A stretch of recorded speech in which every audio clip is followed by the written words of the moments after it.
Bien, donc, comme je disais, vous avez remarqué la similitude entre ces deux questions. Donc, je vous fais une réponse commune parce que ça me paraît être le plus simple.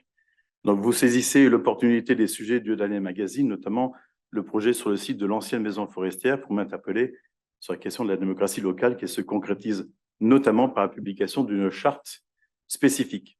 Je note avec satisfaction que personne ici ne remet en question les fondamentaux de cette charte et qui se présente en quelque sorte comme un règlement intérieur qui peut être utile au moment de récolter l'avis de la population sur un projet.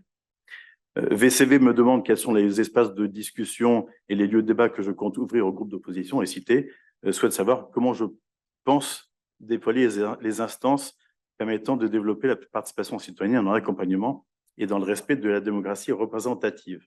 C'est important. Aux élus du groupe cité, je réponds que nous poursuivrons sur ce que nous mettons en œuvre depuis déjà très longtemps, à savoir organiser des réunions d'information, des groupes d'échange sur des thématiques précises, des réunions de quartier, des permanences d'élus, des consultations directes des Viroflésiens. Et j'ai mis 3 petits points parce qu'il y a encore d'autres sujets. Vous avez pu lire notamment en page 13 du dernier magazine que même si nous avons travaillé sur un projet nature avec une société spécialisée dans ce domaine, nous, et j'ouvre les guillemets, profiterons de la journée porte ouverte pour lancer une consultation publique, affiner les attentes des futurs jardiniers et déterminer la surface des espaces de ce jardin de la piste. Si vous n'appelez pas ça une consultation, je ne sais pas comment l'appeler, mais nous considérons par expérience que c'est toujours plus facile de travailler avec un support un peu établi qu'avec une page blanche. C'est notre rôle, d'autant que là aussi, cela faisait partie de notre programme. Rien n'est figé à ce stade, en fait, sur ce projet-là. Et je ne vois pas ce que, en tant qu'élu, vous n'approuveriez pas à ce stade. Est-on tous ensemble pour un projet vert ou pour le projet de promotion immobilière qui était proposé par le préfet il y a 4 ans? Je connais la réponse.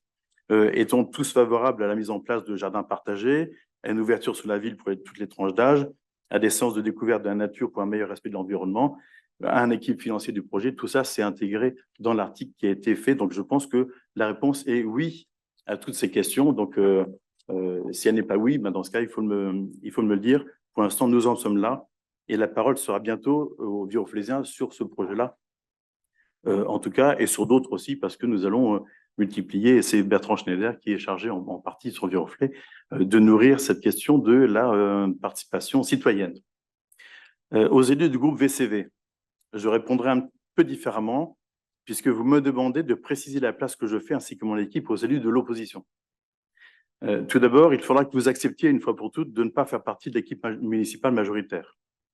Néanmoins, je vous rappelle que vous êtes membre d'un certain nombre d'instances réglementaires ou constituées de façon volontaire par notre équipe majoritaire.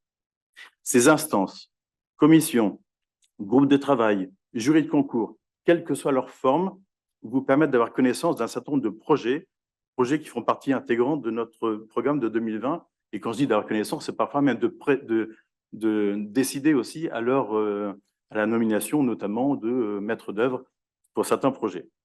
Je vois que vous lisez attentivement les textes que mon équipe et moi-même écrivons. Vous savez que je fais de même et que je mémorise beaucoup de vos propos. De ce fait, comment pouvez-vous imaginer que je puisse avoir une envie irrépressible de travailler avec votre groupe lorsque vous écrivez dans une de vos dernières tribunes, je cite, « À Viroflay, rien ne s'anticipe, les coûts des projets ne sont pas maîtrisés et s'envolent comme la réhabilitation du gymnase des Prés-aux-Bois ou la participation au fonctionnement de la piscine. » Ou alors que vous mettez en cause ma probité au sein de mon équipe. Je vous cite dans le PV que nous avons approuvé en début de séance. Au final, comme les années précédentes, nous n'avons pas l'assurance que les documents présentés soient le reflet d'une estimation la plus transparente possible des dépenses à réaliser sur l'année. Cette phrase, d'ailleurs, fait écho au terme d'insincérité que vous aviez utilisé un jour au cours d'une de nos séances et qui, il faut bien le reconnaître, n'avait pas particulièrement plu au personnel de la ville qui avait préparé le budget. Dans le même temps, où vous demandez à être davantage associé aux décisions, je constate que vous ne participez que rarement aux instances auxquelles le conseil municipal vous a nommé. Pour exemple, lors des 10 dernières commissions d'appel d'offres ou de jury, c'est-à-dire depuis début 2022, le représentant de votre liste n'a assisté qu'à une seule séance. La dernière en date remonte à une semaine. Il s'agissait de la commission d'appel d'offres qui devait statuer sur les marchés de travaux pour le gymnase des Prés-aux-Bois.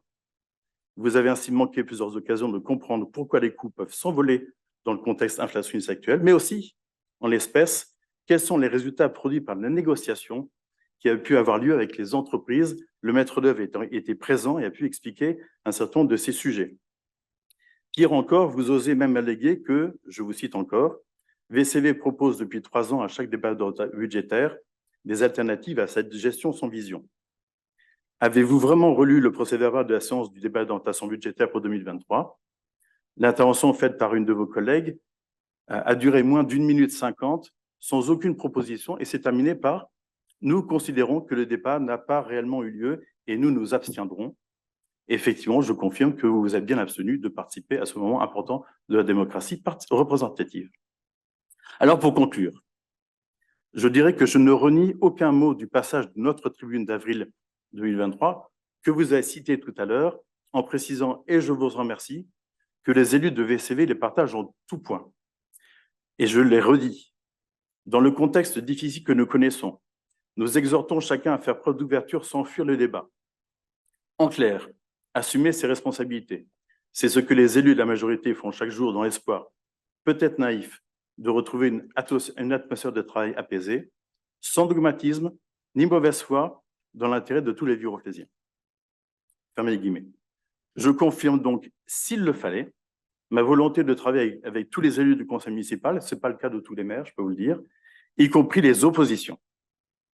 Je ne demande d'ailleurs qu'une seule chose, c'est de reprendre la dénomination que m'avait suggéré un jour Mme Egal, quand j'évoque les élus des autres listes que ceux de la majorité. Dois-je parler d'élus d'opposition ou d'élus minoritaires? Vous remarquerez que, cité par d'élus minoritaires, vous parlez d'élus d'opposition. Pour cette seconde partie de mandat, peut-être devons-nous trouver une nouvelle façon de fonctionner plus sereine. Je renouvelle donc mes vœux d'apaisement et de partage des idées. Ce ne sont encore que des vœux, mais comme le disait le poète Pierre Reverdy, il n'y a pas d'amour, il n'y a que des preuves d'amour. Je vous remercie et souhaite à chacun et chacune d'entre vous une très bonne fin de soirée.